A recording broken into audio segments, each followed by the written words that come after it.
Yo, alright, so you've been trying to increase your vertical and you haven't been getting results. Let's get right to it. For all that real quick, so why should you listen to me?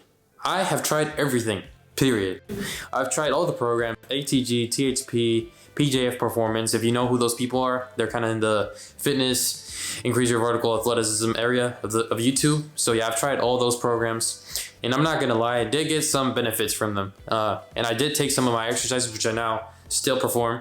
So yeah, shout out to them. Okay, so I'm not trying to waste anybody's time, so I'm gonna just get straight to it. All right, so first thing, numero uno, is I go to the gym 5 times per week. And I have 2 upper body days and 3 leg days. So what it looks like is Tuesday, Thursday, Saturday for legs, and then upper body in between whatever day I feel like, right? So now, basically, if you ever hear people telling you that there's one exercise that's going to dramatically increase your vertical leap, that's BS. There's not one exercise that's going to increase your vertical. Okay, so first thing, you can go anywhere from 2 to 3 times per week. It doesn't there's not a huge difference between going 2 to 3, but I would go with 3. And I say this because if you go with 3, you get the chance to have 2 heavy days and 1 plyo light day. So Tuesdays, I start off with my warm-up. I just skip rope for 5 minutes. You don't have to skip rope. You can either just, I don't know, make up your own drill. Okay, so the first thing I do is back squats. Most generic exercise, but yeah, they work. So why am I going to tell you not to do them? So yeah, back squats. I do 4 sets. And I go heavy, so I usually only do about 6 reps for each set. Yeah. From there, I move on to Bulgarian split squats, which is the hardest exercise for me. I don't know why. So again, heavy, 4 sets. And with all of these, you're trying to basically go down as slow as possible and then explode up. You're trying to explode. You're trying to build that fast twitch muscle. So yeah, explode up. So that's one of the keys. On any exercise you're doing, whether it's upper body, whatever, you're trying to build that fast twitch, explode. So yeah. So the next thing I do is a elevated rear back squat. So you might have seen PJF Performance perform this exercise. So I will put a video right here showing what this exercise looks like. And because you're only doing partial range of motion, I really don't rep it out. I mean, don't do too many sets. So I either just do 1 or 2 sets and I'm done with that exercise. So from there, I move on to hex squat, or whatever it's called, hex squats, barbell jumps. So yeah, or either jumps or just exploding up as fast as you can. It doesn't have to be jumps, because if you're doing it wrong, you can hurt yourself. So yeah, you just barbell deadlifts basically. I do like the hex squat, because the hex bar, because it is safer. It puts you in a better range of motion, puts less stress on your low back. So yeah.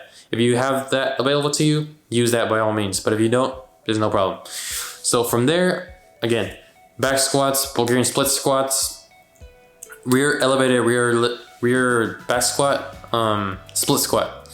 Then deadlifts. So from there, I move on to barbell calf raises. You hold on to the barbell and you just get up.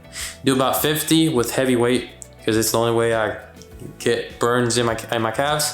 So from there, I move on to, so you go get a light, it can be light or heavy depending on how strong you are. So just a pair of dumbbells, and you jump as high as you can, and just basically jumping up as fast. Little ground reaction time. You're trying to barely touch the floor, explode up. All right. So do 4 sets of those, and you're trying to go light reps, because if you start to get fatigued, it's going to start working more on the slow twitch muscle fibers as opposed to fast twitch muscle fibers. And if you're trying to build explosiveness, that's not really what you want. So stick to low reps. All right. So from there, then I move on to my hip flexor race, which I'll put a video right here.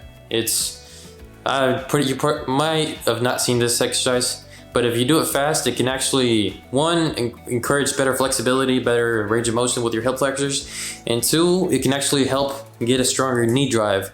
If you're jumping off 1 leg, it's gonna help bring that leg up. So yeah, that's pretty good. So from there, that's my first day. That's what my first day looks like, exactly like that.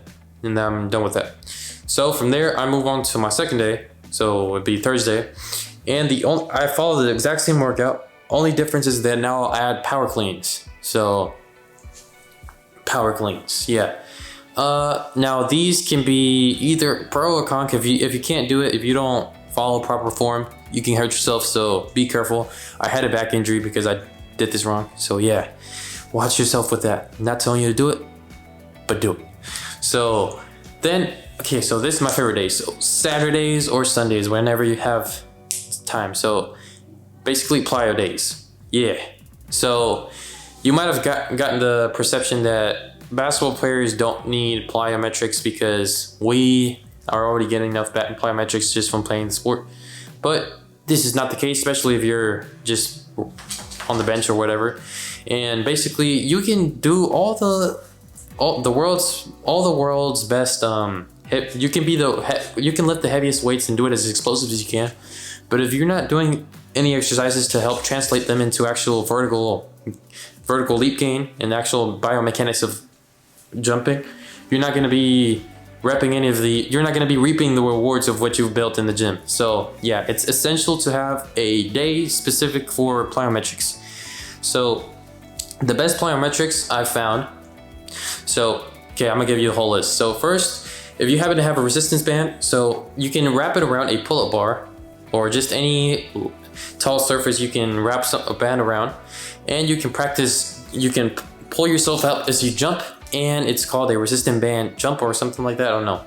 And basically what it trains is, because it's essentially lowering the amount of force that your body has to produce to jump. So you're basically training your body to feel lighter than it is. And by feeling lighter than it is, it kind of gains a different type of, I don't know, your brain makes you think that you can jump higher than you can when you actually go to jump without a band. So yeah, that's pretty good.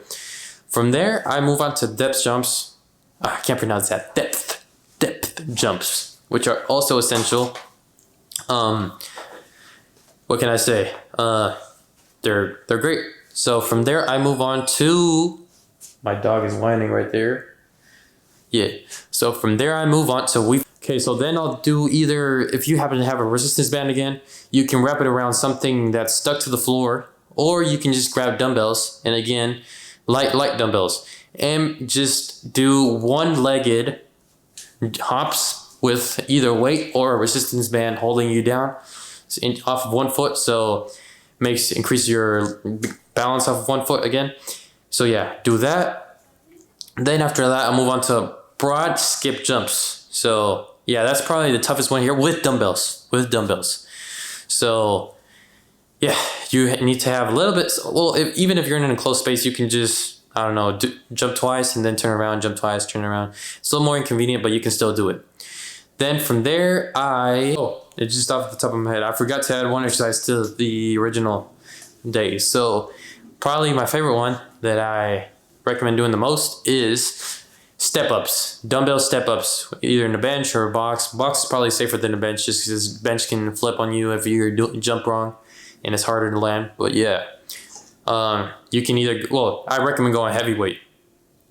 So yeah, and then for my plyos, like I said, basically what I just told you, and yeah, follow that routine 3 times per week.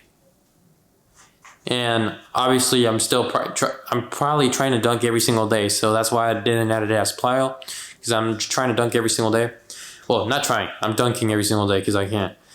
And yeah, that's what I've been following for the last 2 months, and my vertical has gone from about 30 inches to I'm about 35.5 inches right now, so pretty good. So yeah, hopefully we see where I can get this vertical at. And yeah, man, if you like this video, subscribe. It would mean a lot to me right now. I'm trying to build this channel up, so yeah, let's see where we can get, man. Stay tuned for more videos and subscribe. Peace.